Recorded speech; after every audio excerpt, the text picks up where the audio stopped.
Холодильникке осылай май немесе тағамдарды күнделікті алып салғандықтан ол тамып кетеді кейде. Май тамған жер әйнектен кетпей жатады. Мен осының сіздерге бір әдіс тәсілін көрсетпекпін. Менің арнама тіркелмеген болсаңыз, тіркеліп қоңырауша белгісін басып қойыңыз. Менің салған видеоларымды біріншілердің қатарынан болып көретін боласыз. Ең алдымен кәдімгі пішілі пленкамызды осылай жақсылап тазалап алған шіліміздің үстіне бір тегіс етіп жабыстыратын боламыз. Барлық сөрелеріне осылай жабыстырып шығыңыздар. Теп-тегіс етіп үстін бір басып жақсылап жабыстырып аламыз. Бұл сүртіп алуға да өте ыңғайлы.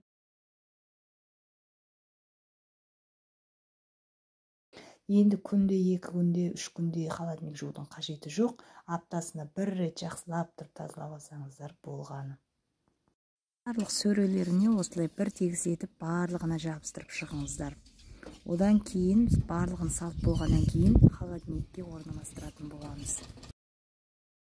Осылай міндетті түрде холодильниктеріңізді жақсылап осылай жабыстырып қойыңыздар. Уақыттарыңызды үнемдейтін боласыздар.